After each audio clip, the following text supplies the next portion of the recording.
Welcome to the Homesteaders of America podcast, where we encourage simple living, hard work, natural healthcare, real food, and building an agrarian society. If you're pioneering your way through modern noise and conveniences, and you're an advocate for living a more sustainable and quiet life, this podcast is for you. Welcome to this week's podcast. I'm your host, Amy Fuel, and I'm the founder of the Homesteaders of America organization and annual events. If you're not familiar with us, we are a resource for homesteading education and online support, and we even host a couple of in-person events each year, with our biggest annual event happening right outside the nation's capital here in Virginia every October. Check us out online at homesteadersofamerica.com. Follow us on all of our social media platforms and subscribe to our newsletter so that you can be the first to know about all things HOA. That's short for Homesteaders of America. Don't forget that we have an online membership that gives you access to thousands, yes, literally thousands of hours worth of information and videos. It also gets you discount codes, an HOA decal sticker when you sign up, and access to event tickets before anyone else. All right, let's dive into this week's episode.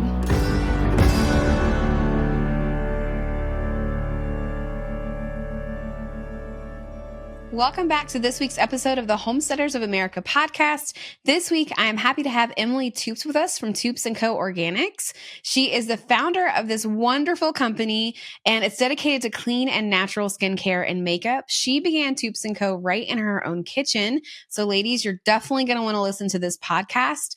She has a passion for products with recognizable ingredients, and that is the homesteader way, isn't it? She also loves teaching other women on how to run a successful business. And so welcome to the podcast this week, Emilie. Thanks for having me, Amy. Yeah. So fun fact, Emilie and I actually used to be in like a little mastermind group together, and she's very inspiring. She runs her business like a boss because she is the boss. And so I wanted to have Emilie on because, you know, this is a question Emilie knows. Emilie has spoken at some of our events before. And specifically, you gave a business talk at our women's event last year. You were telling women, you know, basically, how do you do this? And I remember people coming back and saying, my favorite talk was Emilie's talk. It was amazing. And I feel like I can actually do this now. And so, Emilie, why don't you tell us a little bit about what you do and about your company before we dive in? Oh, Amy, I love that. So sure. So I own a natural skincare and makeup company. We have been in business now, and I actually went back on social media to our very first post because I think I was a little fuzzy on like when did we actually start? So I went all the way back to the very beginning, and it was in 2015. So at that time, I had just had or was about to have my third child, and we got started making tallow bombs, and that's kind of how we started Toups and Co. So we hand make our products in-house. We have a manufacturing shop down here in South Alabama where we're, projecting, making, and shipping out our products all over. Would like to say just the U.S., but now kind of some other countries too, which is really exciting. And so in addition to making the tallow bombs, which is what a lot of people know us for, we've moved and ventured into other skincare products, deodorant, and color cosmetics, which is really exciting because as we were making these really clean products, and we were looking, and I was looking in my own makeup bag at the things that I was using, and I was like, I am being super picky and strict about what I want to put on my daughter's super sensitive skin. And here she is wanting to use some of the makeup in my makeup bag. And I'm like, oh no.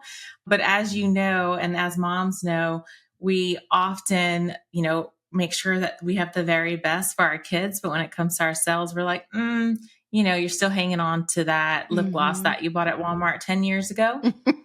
And so that's when we kind of decided to go in the direction, add color cosmetics to our line, which has been really, really fun coming up with all the different products and things. Yeah, I really enjoy your makeup. And I think I'm using like 2-year-old makeup from Toups, and it still works just as good.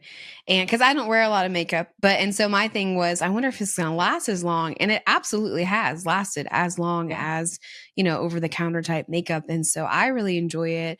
My face doesn't break out when I use it. It's really good. So, Emilie was a homesteader first. So why don't you tell us a little bit about your homestead journey and what you do now and what kind of got you on that? So we really just started homesteading for our health. So I had watched some documentaries early in our marriage, and we had some things going on. I had some thyroid issues and things, and we were just looking to be healthier. So we started obviously looking at our food first. And when we decided to clean up our food and we were looking around back then, homesteading wasn't as popular. There weren't a lot of people homesteading and selling the things that they were growing. And so we just decided to, sell everything, our home, any kind of things that we own that would prohibit us from homesteading. And we bought a 20-acre farm with literally zero knowledge and no experience. And so people often ask us and say, oh, well, did you grow up milking a cow? Did you grow up raising chickens? And we were like, absolutely not. We did not.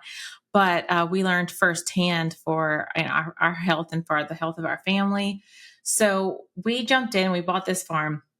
My husband likes to tell people that I bought a milk cow before we closed on our house. And that is sort of true. I put a deposit down on a family milk cow a few weeks before we closed, just because I was super excited to get started homesteading. That was one of the first things that we did. And that was about 10 years ago. And so we started homesteading with milk cows and chickens and, some meat for our family, gardening and things like that. And as we started to see improved health, the next thing on the list was looking at the products that we were using on our bodies. We were already very in tune with what we were putting in our bodies. And so very naturally, next step was what we were putting on our bodies. And, as I was turning over some products and looking at ingredients and just really doing a lot of research and looking at what we were using, I was like, I could probably make that. And so we started off, I was researching tallow for my daughter's eczema. She was really struggling. So I had kind of quit using everything on her, really started on changing her diet and just kind of using water and doing a lot of research. And when I came across tallow and just its anti-inflammatory properties and all of the vitamins and nutrients that were in it, I was kind of sold. So I called up a local farm that was doing grass-fed beef. And I was like, hey, can I buy some tallow? And the sweet lady from Middle Mississippi called me back and she was like, I'm not sure if I can get the fat back. We don't get any of that back and we don't have it for sale. So she's like, look, I'll tell you what I'll do. I will give you a call back. Let me talk to the butcher. And so I don't know, a week or so later, we met on side of the road. I got some beef fat from her. And that was the very first tallow bombs that we made. And that was kind of, solving an issue that we had. And a lot of great businesses start that way, is like a pain point or solving an issue for yourself. And then you realize that you can actually solve that for other people as well. And so we started making tallow bombs. I was giving them away to friends and family and decided to, as some great businesses do, is get our start on Etsy. So I opened a little Etsy shop with our tallow bombs back in 2015 and started selling them there, which, as that took off and we added more product lines, we, decided to go on our own website, but that's how we got started. Yeah. And like from humble beginnings, right? You started this homesteading journey and then it led you into a product that people needed. And now you're like the go-to product in the homestead world, it seems, for natural skincare. And so what do you think contributed to that? Watching your success, I've been able to watch you grow for years. Right from the very beginning. It's so cool, right? Like to see this and how big it is now and just how many people you're helping with such natural skincare. Because most women, they probably wouldn't think that that would go anywhere, right? And most women who want to do a business, they just don't realize it could take off overnight.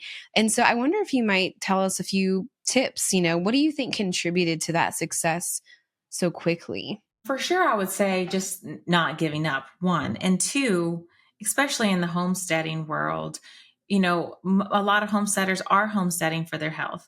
And so they are also looking at the products they're putting on their bodies. And we, are really committed to using very, very minimal ingredients. As small as possible, we can get that ingredient list, because if you're using really high quality ingredients and they're the best that there are out there, and they're, providing nutrients to the skin, they're not upsetting people's skin, pretty much the performance of the products. I'm going to say that that's probably one of the main factors in our growth. People loved it. It was word of mouth. But, we also worked really hard on, marketing the products and really aligning with people that aligned with us. So, you know, I say that, yes, we grew pretty fast, but we've been hard at it now for a good 8 years. And how many times we wanted to give up, I probably couldn't even count on both hands. People and women, especially in business, when they're also homesteading and homeschooling their kids and having babies and things, it can get to the point where you're like, you know what, I don't want to do it anymore. Is it worth it? But my husband has been very encouraging from the very beginning. So having someone there that's willing to pick up your slack, and whenever you can't get things done, willing to do those things for you, was very integral in the success for Toups and Co. Yeah. So let's talk about that a little bit. What does a normal day look like for you as an entrepreneur, mom, and homesteader?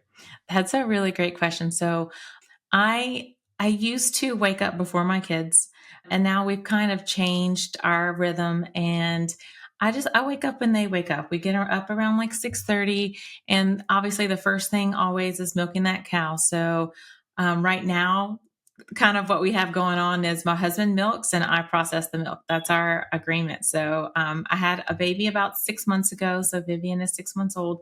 And so since she's been born, he milks and I stay in with the baby, nurse her, and process milk. And so we do breakfast and we are ready to start working and or homeschooling at 8 o'clock.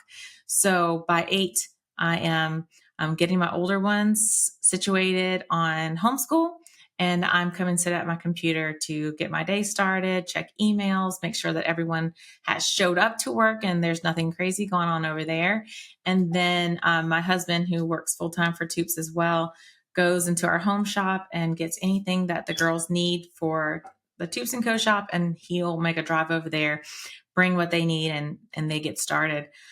And so I'm usually on the computer till around lunch. And after lunch, anything that the kids need, they need my help with homeschool wise. After lunch, I will get that done. And then we're kind of done for the day. And then obviously things pop up all day long and I have my phone on me, but hey, that do not disturb is like super important, because I can check. It helps me check it when I have the time instead of constantly being in response mode every time I get a notification. So that's kind of a typical day for us. Obviously we have, music lessons and other things that the kids are involved in that I schedule around, but basically I'm able to run Toups and Co around the schedule of our homesteading / homeschool life. And that's been also a huge blessing to me. Yeah. Now that probably isn't the way it looks like in the beginning, is it? I'm sure when you first got started, it was a lot different. Why don't you talk about that a little bit? So obviously when you first get started, you are wearing all the hats. You're the customer service, you're making your production, you're shipping, you're all the things, and you're doing the business side of things in the background. You're budgeting and, ordering and making sure you have all the things that you need. And that can be a difficult hat to wear. Yes. But really understanding each part of your business and being so ingrained in all of it in the beginning helped me to really flesh out those roles for other people as we've added on other staff and things like that. And I still have a pretty heavy hand in all of the departments. I'm still helping make, any kind of big decisions that are going on, and really making sure that our values, what we want and how we want the customer to receive their product, customer service, etc., really still is coming from us, so that our heart and our, vision for Toups and Co is still there in all of the day-to-day decisions. Yeah. So I know somebody's going to ask, because you just mentioned it, you said that your husband works for you full time. And so at what point in your company did that happen? And how did you guys get to that point? Because a lot of moms and wives really want to get their husbands back on the farm. So I'm sure they'd love to hear how that happened for you. So Trent actually worked either out of the home or away from us for most of this journey. He's been home for about the past 2 years, but he worked as an inspector for different power companies. So a lot of times he wouldn't even work. He wouldn't even come home in the afternoons. Sometimes on big projects, he would be gone 2 or 3 months. And so I think that that gave me a lot of motivation to keep going because of the kind of job that he had. He wasn't home in the evenings and we were home alone and he was on the road. And so it was very difficult. I often had like a teenager or somebody else in our homeschool community come and help me some days, help me with either the kids or the business, both, packing orders and things. And that was really helpful in those, really beginning years. But him being gone and on the road was a constant motivation for me to keep going. And so I remember just writing down in my prayer journal, like, Lord, if I can get to this many orders per month, he can come home. And I, prayed and prayed and just continued to work really hard. And when we finally hit that number, he had finally gotten a job with this company that he had wanted for the longest time, for years. He wanted something that was here in Mobile, that was close to where we lived, that he could work and come home permanently instead of working on projects around the state. And right when we were like, I think that we are doing enough orders per month that you could actually come home and work full time. I'm telling you, Amy, he got that job offer like a week later. And he initially said yes to it, right? Because it's security. And we went home that night and we prayed. And the very next day, he was like, you know what? I think I'm going to call back and say, I'm actually not going to take it. I'm going to take a step of faith. I'm going to commit to Toups and Co. because I could not grow Toups and Co. any more than where it was without his help. Yeah. And I really needed him home doing a lot of homesteading and other things and, working for Toups and Co. To help us kind of get to that next step. So we really took a step of faith and he came home about 2 years ago. And we've grown so much since then because having two people at the very top is just so important. And it was so great for us because there's a lot, a lot of work to be done. And we were able to split that up and pay attention both to our home life, which our kids and our homesteading, but also to our business. And that was a big step that we made. And we've made a lot of growth since then. And for sure, I couldn't have done it without him. Yeah, that's amazing. That's awesome. Isn't that how it always works though? There's that test of faith where you've decided to do this thing and then something else comes up. And, I have this conversation a lot with people recently, talking about their work and how they feel so secure with the job that they're doing for, a corporate company. Not like a homegrown corporate company, but a job out in the world somewhere. Yeah. And, and they feel so secure in that. But the reality is that as we're facing this as a country, there's more security in working from home and building something that can sustain your family. So that's a really amazing testimony that you shared that he's at home now. So, yeah. Hey guys, thanks for joining us for this week's episode. We're going to take a quick break and bring you a word from one of our amazing sponsors. McMurray Hatchery officially started in 1917. Murray McMurray had always been interested in poultry as a young man and particularly enjoyed showing birds at the local and state fairs. Nowadays, the hatchery is still completely through mail order, but they offer way more than ever before. From meat chicks and layer hens to waterfowl, ducklings, goslings, turkeys, game birds, juvenile birds. They even have hatching eggs and a whole lot of chicken equipment. Make sure you check out our Homesteader of America sponsor, McMurray Hatchery, at mcmurrayhatchery.com and get your orders in today. And don't forget to stop by their booth at the 2023 HOA event. Okay, so let's switch hats a little bit. So let's talk a little bit about marketing. So you were saying that you contribute a lot of the success to marketing, and a lot of people that are listening, they probably already have a homestead business or they're just getting their feet wet into that. So, you and I are probably the same in how we grew our businesses.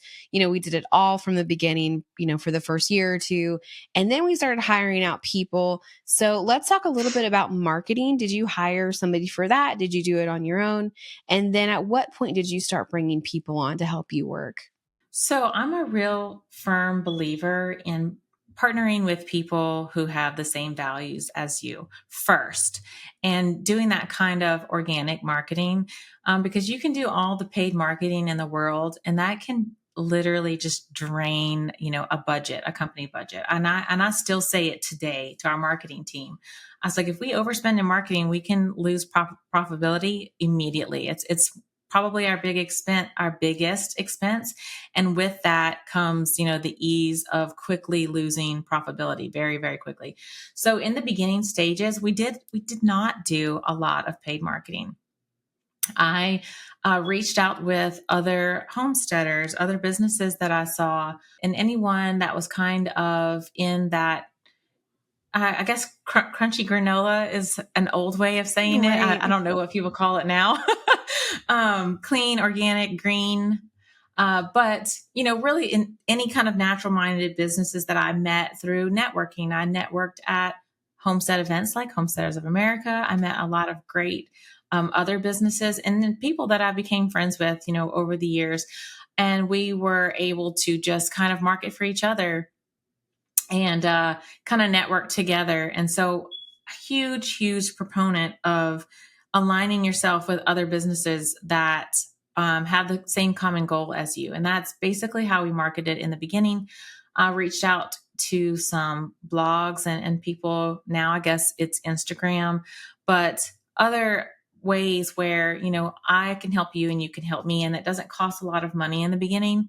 And really, that's just how we started with brand awareness, was reaching out to people who had common goals.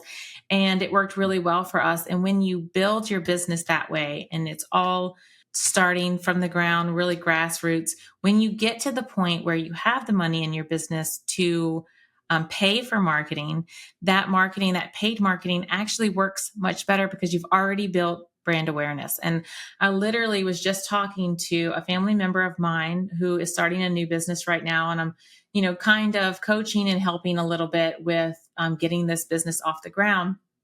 And because it's in the clean and, wellness space, I have, a lot of comments to make and kind of, giving some critique there.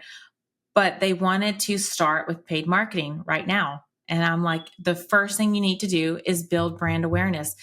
Have that product that you made and send to everybody that wants to try it in the clean and wellness space. And then when you get some feedback and you have some buzz happening around your brand and around this product that you've created, then and you're making some sales, that's really important. Then you can step into paid marketing, because the powers at Meta, Facebook, Instagram, they are willing to take all of your money. Oh, yeah. And really having a much more solid base of organic reach in the beginning to me is just so important when you're getting your business off the ground. Yeah, I agree. That's how we built HOA. I mean, a lot of people ask us about HOA and, how did the word get out so quickly? And it's because we literally had no money when we got started, and Same, yeah. we partnered with people like Emilie and Anna Scott and Janet Garman and, some people who aren't even in the blog and business world anymore, but they're still homesteading, and said, hey, come to our event for free. We'll give you tickets, or Yes. we'll do this. We'll give you publicity. We bartered for so many things. That's the homesteader way, right? And then people actually got to experience it. And it works like that for every business. Like, I had a company just reach out to me day before yesterday, I guess it was, a seed company on Instagram saying, hey, we want to send you seeds to try. And just to try them, like, there was no strings attached, right? Here, just have these, tell me how you like them. And then if you feel led to share it, that's great. And so a lot of people do think you need money to begin a business. And the reality is that most of the people who have very successful businesses, it's not because they started with any kind of money. It's because they built a community and a brand around their product. And so I think that's such an important point. And now everyone, Toups and Co is like a staple, and it's a well-known name in the homesteading community, especially because you've been coming to HOA for a few years. You interact with people who use the products. And so it just really shows that the product that you're offering to people is something that you really value. And we appreciate that about you, for sure. Yeah, I really think that it's so important to maintain those relationships, and especially people that are just getting started in business. Something that's been really important to me was to continue to maintain those relationships. Now, last year, I actually took an entire year break of all events, and I, was pregnant and had a baby and enjoyed that so much. But I am so excited to get back into meeting all of our customers face to face, continuing to come to HOA. My husband and I are going this year. We're really excited because we get to put a face with a name, especially people who have been buying for years, and they come and they give us testimonials, and it's so fun and it's so important. And when you say things like Toups and Co is a household name, like it's so surreal. And when I hear it, like I almost still don't believe it, but it is so amazing, especially hearing it from people like you, Amy. Definitely a lot of hard work and perseverance has gone into that. But really looking forward to continuing to get into some events this year. There's a couple that we'll be at and seeing everybody's faces and meeting them, because that's kind of where we got our start. And you can't look back on, where you got your start and think that you're past that now, because that is what got you where you are. And so I think it's so important to continue to do those things, because it's all about relationships and community. And, that is something that is important to us, was important to us then, and it continues to be very important to us now. Okay, so let's talk about your new building. Is it still new? I don't know. I feel like it's still new to me because I've kind of watched you build this. It's so new. It's so new. Every day I drive up and I'm just like so blessed and so thankful. But yes, what questions do you have? Yeah. So I remember when we were in this mastermind group together, you were talking about this, like you were actually looking at storefronts, right? Or maybe you had even opened a storefront. Is that right? Why don't you talk a little bit about that and then how the building came along? So let's say, I think it's in 2019, we decided to open a storefront in our hometown. And obviously that's the year of COVID. The horrible yeah, disease. all the things. And so as quick as we opened up, we got shut down, and we spent a lot of time and money on that storefront. And that's when we kind of realized we put a lot of focus on our online business at that time, and realized that that was the direction that we wanted to go. So definitely a huge learning, experience with opening that storefront, and the cost and all the things that we had put into it just to kind of be shut down. But it was such a great, and I'm very, thankful for it now. Maybe I wasn't at the time, but thankful that we went, and it, turned us into the direction that we are now, which is online, and really more needing a manufacturing and a shipping space more than we needed a storefront. So we quickly outgrew the space that we were in. We were renting kind of in a strip mall area, but we didn't have a storefront there. And we were in less, probably, I think it was 1,000 square feet or less. And the amount of product that our employees pumped out of that building still is blowing my mind. But at that time, we were like, we need another space. So we purchased a piece of land and immediately started these plans for a building. And we moved in officially in October of last year. And so we've got it separated into two, like a manufacturing and a shipping area. And then we are almost at the completion of our second building, which is right behind that one, for warehousing, which, when you're starting a business and you don't know all the ins and outs of business, it's really hard to imagine what you will need, or what you actually need in advance of needing it. It's not till you actually already need it that you're like, oh my goodness, we need warehousing space so that we can hold all these products and unfinished parts. So yeah, we're working on that second building. Hopefully we'll be in the next month or so. But, it's been another area where, we're finally in. And so now we can actually grow, because really we're halted by not having enough space for, different things that we needed to speed up production and things like that. Cause it's really important for us to still be making the product by hand the same way we did before. We might be making it in bigger batches, but it's still made the exact same way we did when we started, which means that we're still rendering all the tallow ourselves, which that's crazy. Is a huge task for one person. And I have to really give a shout out to my husband here, because he's still rendering all the tallow himself. He's so about, quality control and that was his job before he came here, was a quality control manager. And so he's the QC on all the tallow, and he actually helped engineer these buildings so that we had the space and the area to be able to do that. Yeah. So yeah, Wow. really excited about the buildings. Okay. So now are you guys using your own tallow? Are you outsourcing from other farms? How does that work? So we started with just one farm that we were getting tallow from.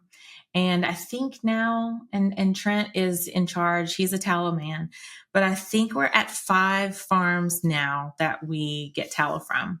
And we have exclusivity with these farms, which is really awesome. We buy all the tallow that they can produce.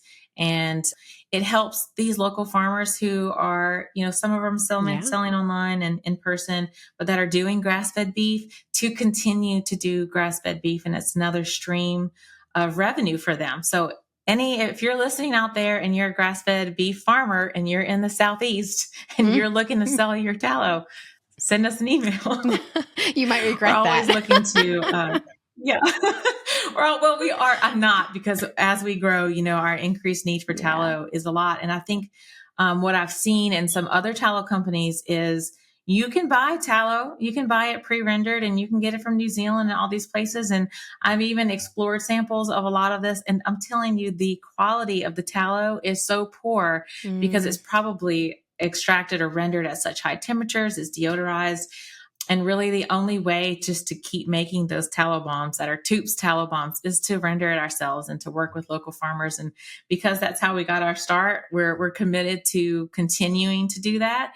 So if you see tallow bombs out of stock, that's just because we're looking, for more tallow that we have to render on our own. So yeah, that's amazing. That's really cool though, that your company is, I just love how grassroots it is. You homesteaded and then you started this company, and now you're still, even as big as it is, you're still supporting other farms and other homesteaders with your product. You haven't been bought out, right? Like, you're not doing all of the big corporate things that other companies are doing when it comes to ingredients. And that's what's really important to people. It's just staying true to, like you said, those simple ingredients.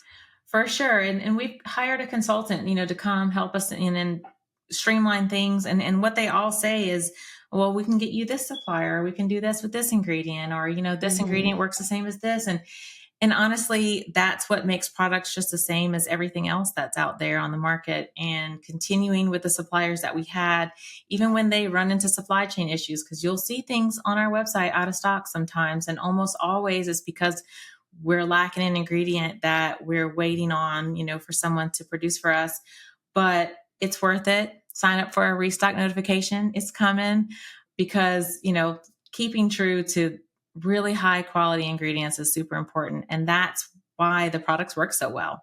And so to someone else out there that's starting a business and they are solving a pain point for themselves, continue with a product that works, because the second you change it or you reformulate, or, there's so many different things that you can do to cut costs, immediately your customers know. Yeah. They will know immediately. Yeah.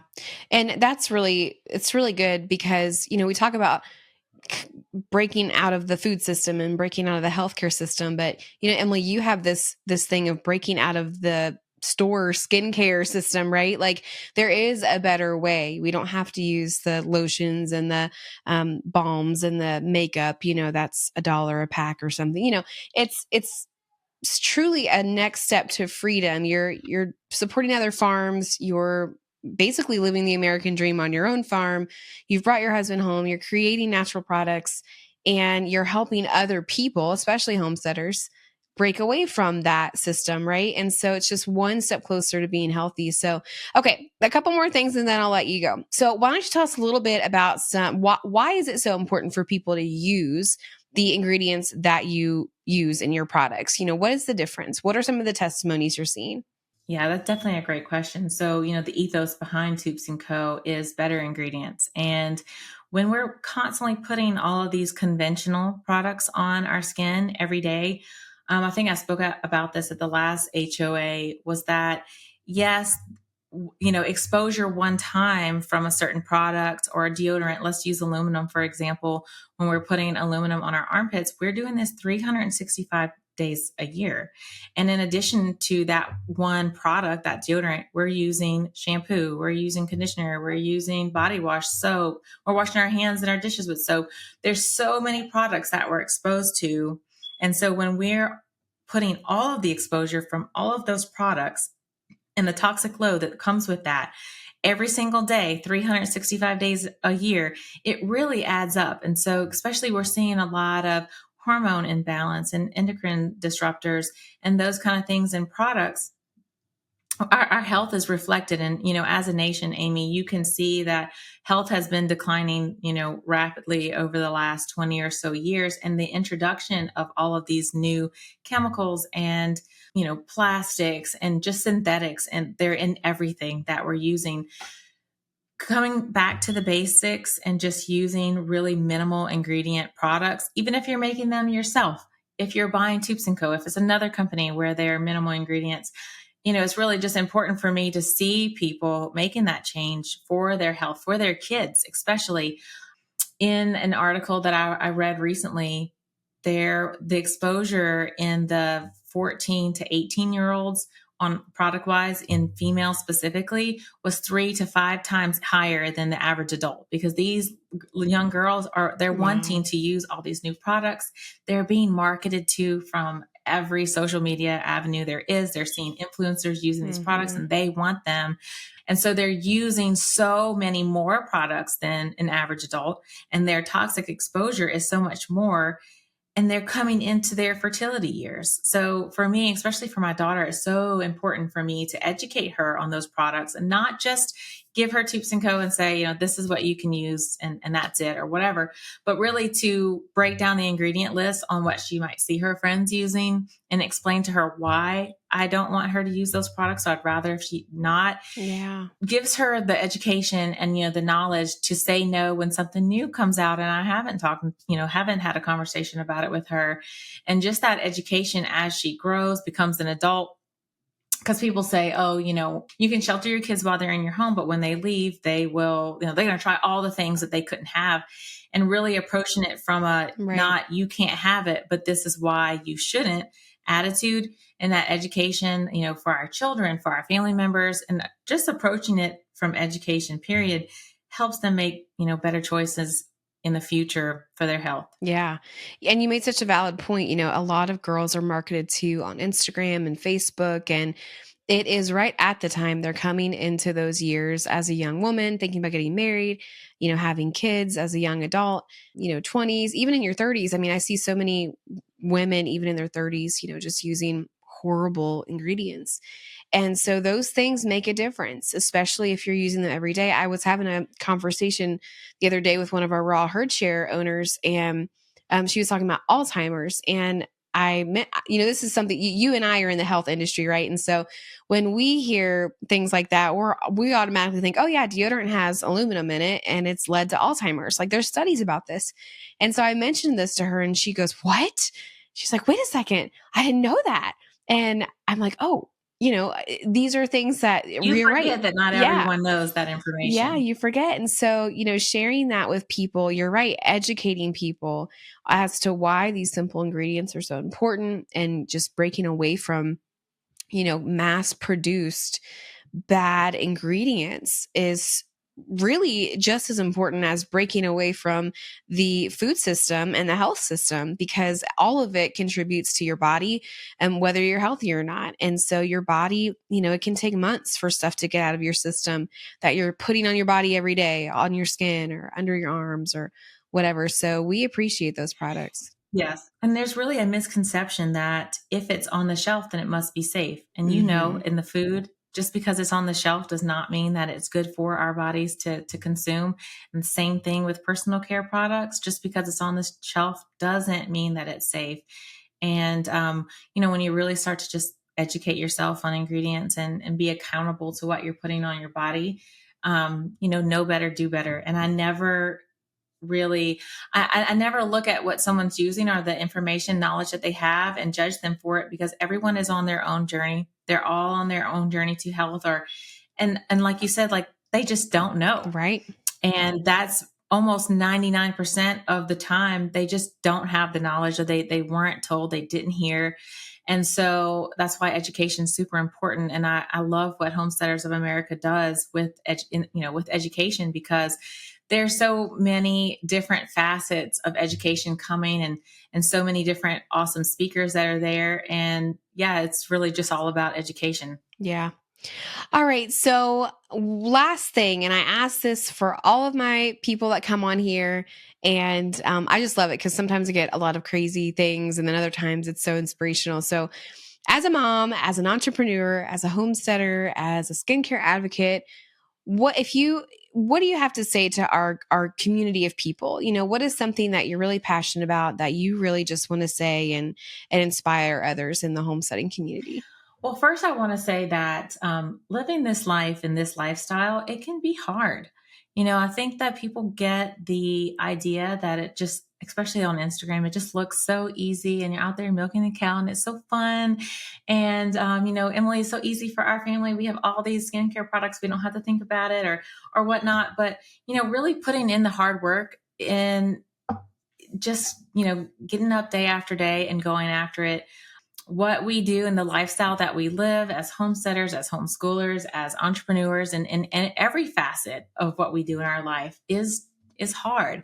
And so my husband and I often talk about, like, wouldn't it be so easy if we didn't have any animals and we could just like leave our house and we didn't have to worry about an animal dying or a garden shriveling up? Wouldn't it be so easy if we could just send our kids to school and we didn't have to worry about their education? Wouldn't it be so easy if we just worked for someone and they gave us a paycheck and we didn't have to do the millions of things that entrepreneurs do?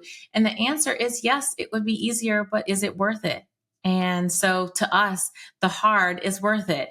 We would rather put in the extra labor that it takes to run this homestead because we're providing nutrition for our children.